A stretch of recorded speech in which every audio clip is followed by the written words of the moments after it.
Yo, What's up? we're married with Co-op, and this is our impressions of Hypercharge Unboxed.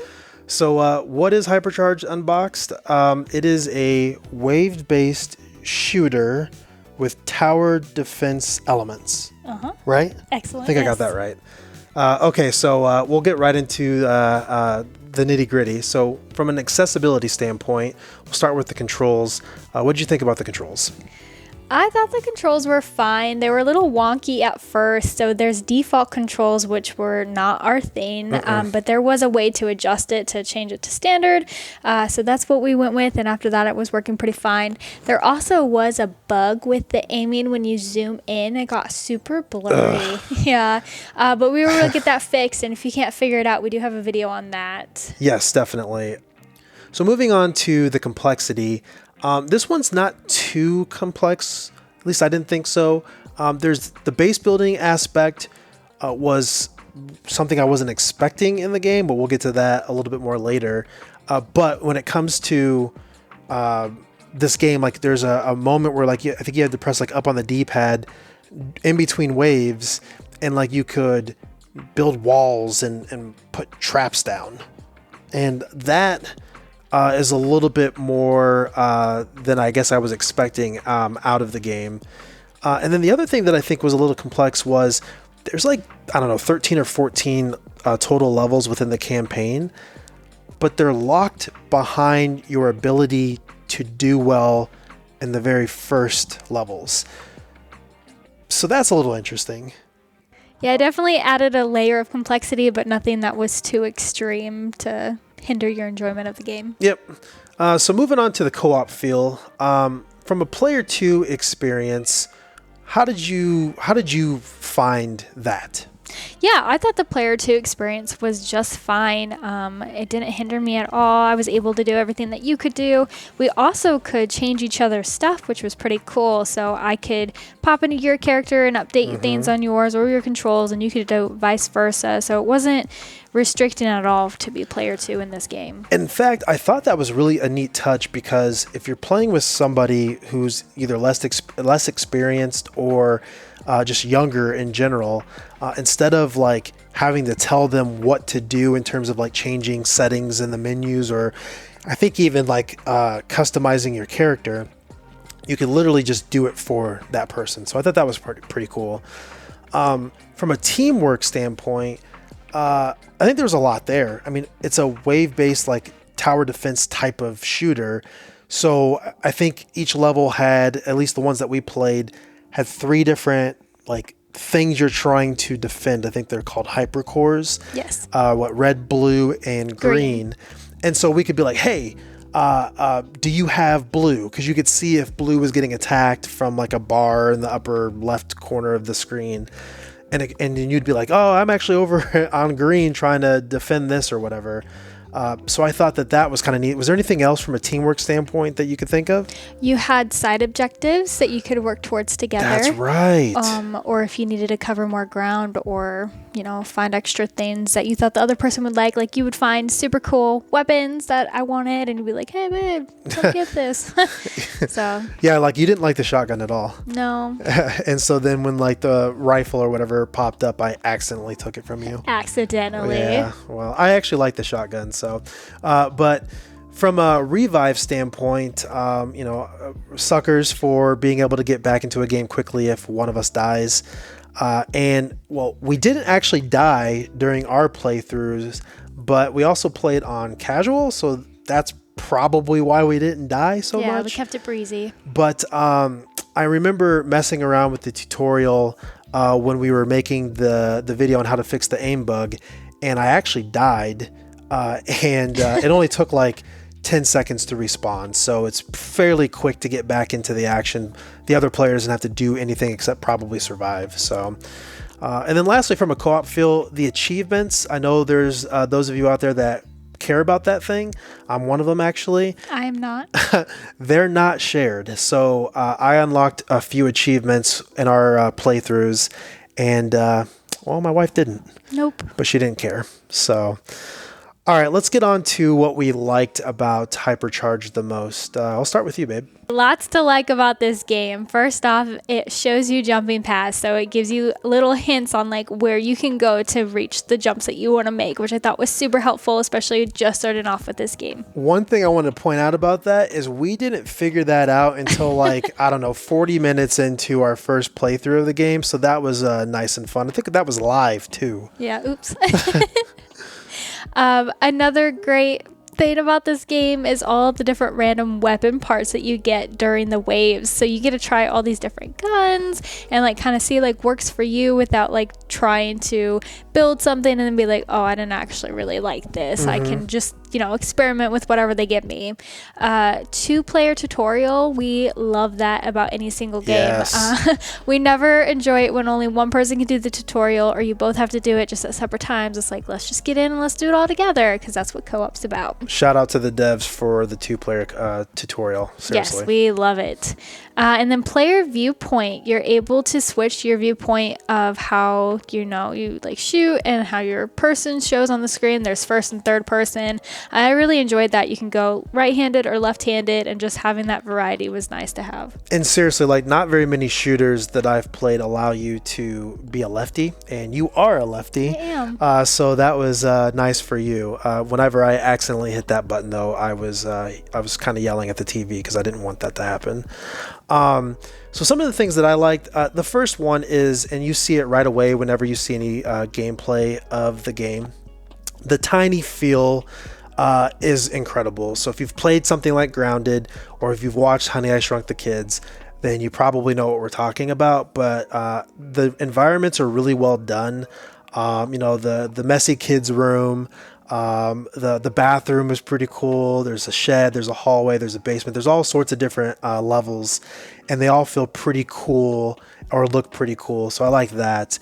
Another thing that I was surprised by, but I really liked, was the fact that every level has like a set of collectibles that you need to get. So it's like, hey, there's some stickers you have to find. I love the stickers. Yeah, you were the sticker queen for sure.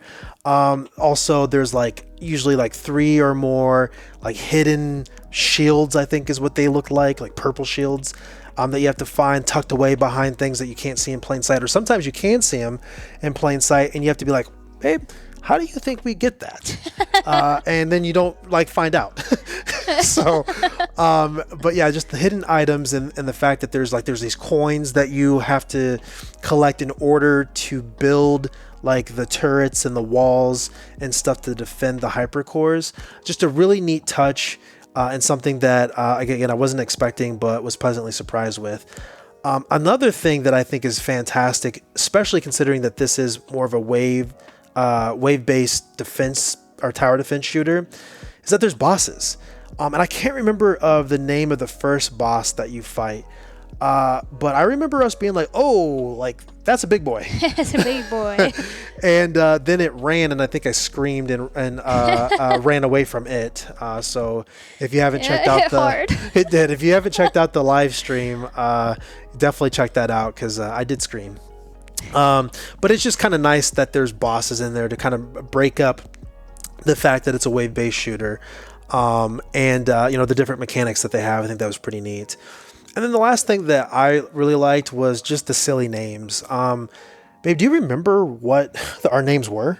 Okay, it was the Master Dancer and the Hypnotic Charmer, I think. Oh wait, was I the hot master? So it was you have 3 different, you could do a surname, then I don't know, your first name and then your last name, I guess. I think you were Hot Master Dancer. Yeah, or Master Hot Dancer or something. And then, yeah, the Hypnotic Charmer or whatever. So that was kind of fun. And there's so many different options to choose from. So, and you have to unlock them. So there's a lot of things that are unlocked that you get to find. All right, so that's what we liked. What didn't we like as much with the game? Yeah, really just a few things. There were a couple loud noises during some of the levels, a doorbell. Uh-oh. The doorbell? Yeah. Was that our doorbell in real life? Or dogs barking or someone knocking on the door. And while we were playing, I was like, is there somebody at our door that just keeps knocking? There was I don't remember. I think it was the bathroom level, and it was like this. Yeah, I was like, what is this? I still do not know what that was. So if you happen to know what that was, let us know in the comments. Please. Because seriously, no idea. So. And then I guess another thing is you had to pause the game to look at the objectives. I would have loved like a button to just kind of take a peek to see where you were at with it while you were still playing the game. Just something handy in the corner that you could see, you know? Yeah, and what was weird is like you could do that with the controls. Like I don't remember what button it was, but you would push a button and it would pop up the controls and not pause the game. And maybe there was a button for that with the objectives, but we didn't figure it out. Yeah. So if it's there, then it's not a dislike, and we just don't know what we're doing. But if it's not there, then yeah, that was not great. My biggest thing with this game was that the campaign is strictly wave based. So I, for whatever reason, was expecting that the campaign was going to be more like a co-op Halo or Remnant 2 or something like that. And that's not what it is. Like at the beginning of the level, there is some story elements. The game doesn't take itself seriously at all. And it's a comic book style, kind of walking you through things. But then it's just you fight enemies and then you have like 6-minute timer in between the waves, which is another thing that I didn't like. At first I was like, why are we waiting 5 or 6 minutes in between waves? But then once we realized that there's hidden objectives, there's collectibles, all these things, like we just kind of skipped over that and didn't pay attention. Then it made a little bit more sense. But then like if you're decent and you get through all that stuff, it seemed to be kind of like wonky as to when it would, because sometimes we would have 5 minutes and then I'd look up and it'd be like 30 seconds and I'm like, what happened to all the time? And it wasn't like just because we were having so much fun doing stuff. Like it literally went from like 4 minutes to like 30 seconds. It was kind of weird. But that's it from a dislike standpoint. So getting into recommendations, babe, who do you think Hypercharge Unboxed is good for? I think it's good for people who are new to shooters. Yep. It's a great way to kind of get familiar with it, with the different sticks of aiming and moving around. But you don't have to worry about ammo. You don't have to worry about loading because it will reload for you if you forget. So it does give you the aspects of like kickback and aiming, but it's not anything too serious. The other thing that we think it's good for is folks that like to strategize, or folks that like tower defense type games in general, because there's a lot of that. I mean, that's the majority of the game, is figure out how to make it so that these towers or these hypercores do not get touched by this, it's not an endless wave, but it's multiple waves of increasingly difficult enemies. I mean, there's enemies like there's planes and stuff. There's like, and they come out from like one angle, and then eventually they start coming out from all different angles. So you have to have all your bases covered. So if you like that, you're gonna like this. And then we like to call this last one that we think it's good for a game within a game. So you're playing a wave-based tower defense shooter, but then you're also trying to find hidden objects and get all these collectibles and do the jumps from the top of the dryer into the toilet and stuff, or find out how do I break the glass or the mirror in the bathroom, which that's pretty obvious, you just shoot it, but still.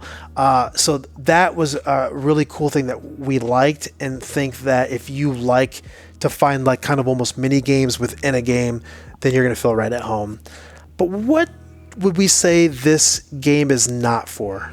This game is not for hardcore shooter fans, so anyone who likes Call of Duty, Halo, those kind of things.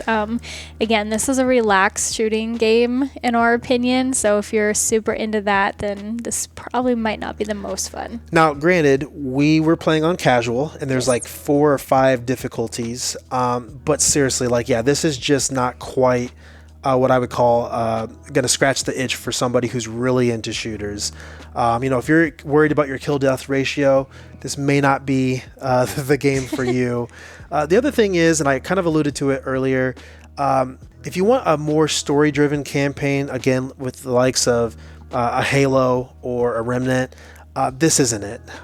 It is not, you're not doing like objectives where like, hey, we need to go and save these people that are in this, burning building or whatever. I don't know why I use that example, because I don't think either Halo or Remnant have something like that. But bottom line is, this is not that. So if you're going in expecting it to be like that, then you're probably going to be disappointed. However, I will say, I did expect that. I realized really quickly when doing the tutorial that that wasn't the case. I still like the game. Oh yeah, I think it's a fantastic game. Yeah, it's fun. It was a really fun game. So those are our impressions for Hypercharged Unboxed for the Xbox. If you like co-op content, then subscribe to our channel. We're married with co-op, and like that, we done.